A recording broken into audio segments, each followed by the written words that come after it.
What's up guys, Drew here. Welcome back to Starting Out Solitary. This is week 208 and we are discussing the conflicts one might have being raised in one religion and then converting to paganism. Yet again, a topic I don't have a great deal of insight into exactly. I was not raised in any religion. As a matter of fact, my parents rarely discussed anything to do with spirituality or religion at all. My mother was raised Baptist and dabbled a bit in it. I'll get into that. While my father, I think, was raised Protestant. I don't know. I don't know, because my father is like 3 steps away from being atheist. I think he believes in a higher power, but he absolutely hates it. If God exists, he hates God. That kind of deal. I remember going to church once when I was 3 or 4. A babysitter took me. It had to be around Easter time because all I did was Sunday school and we colored pictures of bunnies and eggs. When I was 8, I lived with my grandmother and grandfather for a summer, my mom's parents, and I was made to go to church with my grandmother every Sunday. I don't remember it at all, only that it was very annoying because there were 5 other cousins. I was the only one that was made to go. And maybe it's because I was the youngest girl. I don't know, but I had to go. And I just remember sitting there thinking, my cousins were playing, doing whatever they wanted to do. And here I was stuck in church with my grandma. Then when I was somewhere between the ages of 9 and 11, I went to church with a friend. I had stayed the night at her house on a Saturday night and went to church with them the next morning. I remember Sunday school. I don't remember the actual service so much. We kind of slept during it, if I recall. But Sunday school, I hated it. I absolutely hated it. Here I am in school, which I didn't like in the first place, but it's all about your Bible. I don't know. I didn't like it. I found it confusing and boring. When I was 14, I went with a friend to church several times. They were very religious, and honestly, those were not good experiences. Not the actual church itself, but the experiences with that family were not good. Around that time, my mother was trying to find herself spiritually, I guess. She started attending church again and made me go with her, and I had to attend a teenage Bible study thingamabob, and I didn't like it. And I told her, I don't mind sitting through the service, but I will not do the Sunday school part. She said to me that if I went to church, I had to do the Sunday school. So I said, fine, I don't want to go to church then. Which I didn't want to anyway. I was just trying to support her. And I don't know, that lasted all of a month or 2, her doing that, but I stopped going. She did make me, however, get baptized. I was baptized as a Baptist. I remember being dunked and feeling like, oh, okay, I feel no different than I did before, but if you feel better about it, then okay. I just thought it was really stupid. I remember one time that family I told you about, we were in church and we were supposed to be accepting Christ into our heart. And I looked at my friend and I said, what am I supposed to feel right now? And she was like, you're supposed to feel like you've been filled with the love of the Holy Spirit and God and Jesus and blah, blah, blah. And I'm just like, I don't feel anything. When I was 15 and 16, I went to these, they were Christian retreats. They were weekend retreats for teenagers. And it was a Christian thing. So there were some things in it. But for me, honestly, even now looking back, it was just a very spiritual experience, even though it wasn't bashed. We weren't bashed over the head with the Christian element. There was a lot of like team building things. It was like summer camp, a weekend summer camp. It was really fun. I really enjoyed that. But yeah, I was not raised to be anything. My parents barely discussed religion and spirituality at all. It's just not a thing in my family. So I always felt like I knew that there was something. I refer to it as Great Spirit. And I had my initiation when I was in my mid-20s. And fortunately, my mother and my husband were there for me and helped me through that time because it was very stressful and confusing for me.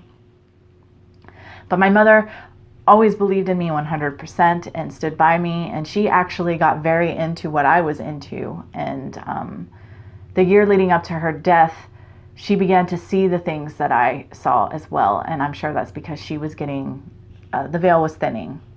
And I was not aware that she was dying, but, you know, she would talk about, she would say to me, your little people were running up and down the stairs all night again, in reference to the Fae. And she would talk about angels, seeing angels, other things. She tripped me out. But she would even do spells and witchcraft.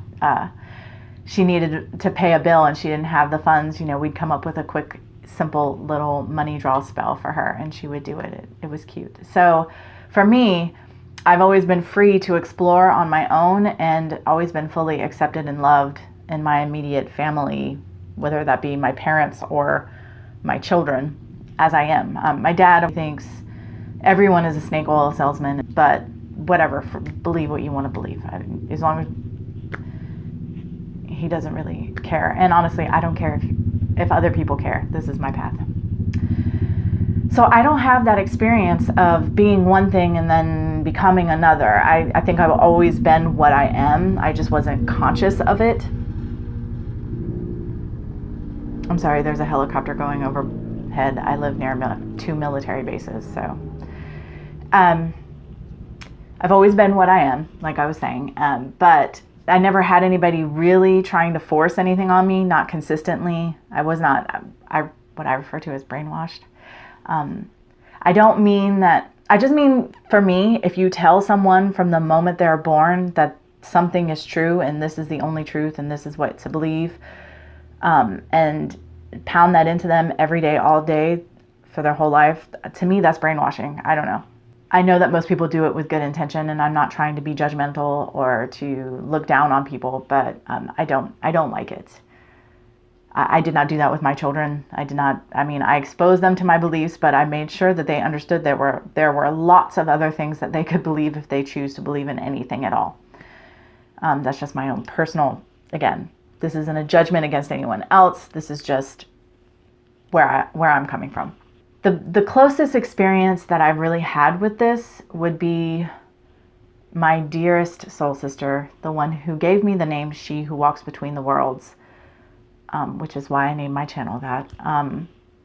Was also a pagan. She was also a practicing witch and on a shamanic path, and just a dear, beautiful soul and human being.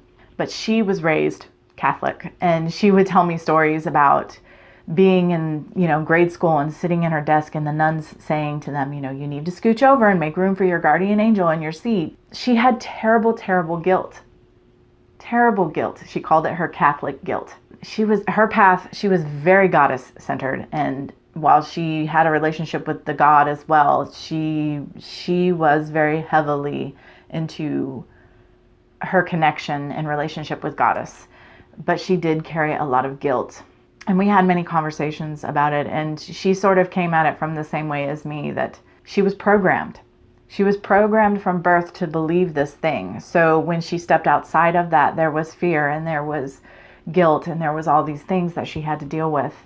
And honestly, I'm not 100% sure if she ever did fully deal with it. But I absolutely do believe that she was in a space where she was comfortable with herself and that she understood that there are different ways to understand everything, to understand reality, to understand the world and how the universe works. And, I'm being very vague, but that's because there are so many different ways. There are so many different paths. The one that we walk is the one that's right for us.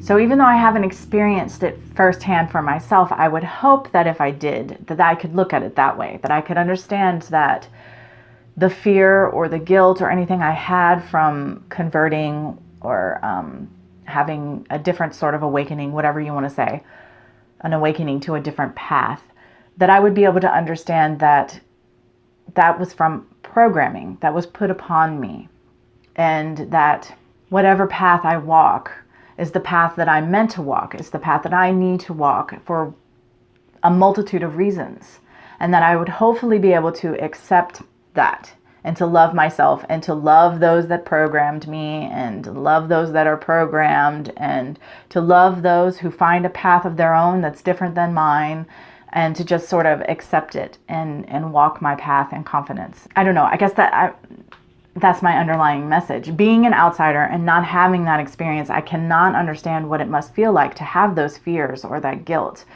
But I would hope that anybody who does have those kinds of fears or guilt would be able to love themselves and to understand that there's no wrong path. There may be a path that's wrong for me as an individual, but I don't do good and evil. This is the whole, like, I come at this topic from this mentality of Christianity and paganism because I was raised in this Christian culture. And being raised in this Christian culture, I guess in a way, I have felt sort of like I'm stepping into like this, there's this conversion, there's this being raised in one spiritual realm and then coming into another. Not because I was actually raised by my parents in that way, but because of a society that raised me that way. We used to celebrate Christmas. It was a completely commercial holiday to us, but we celebrated. I don't celebrate Christmas. I haven't celebrated Christmas since my kids were in grade school, and my youngest is already a sophomore in high school. My oldest is 21. So many, many, many years has it been since I stopped. I cut ties with that Christian culture that I was raised in. I found it to be very liberating. Again, it's different because it wasn't, this was sort of a macrocosm kind of thing. It was society putting this cultural religion on me, this cultural spiritual atmosphere on me, rather than it having being sort of a microcosm in my home.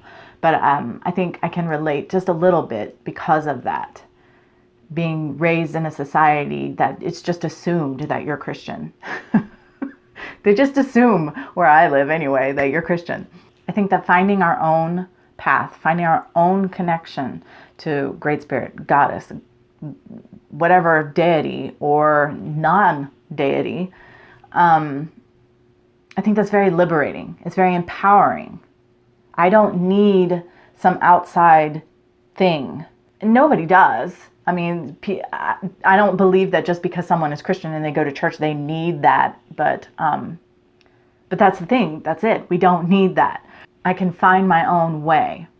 Spirit comes to me, regardless of whether I go looking in a synagogue, a temple, a church, what have you. All of those things are beautiful and wonderful, but not necessary.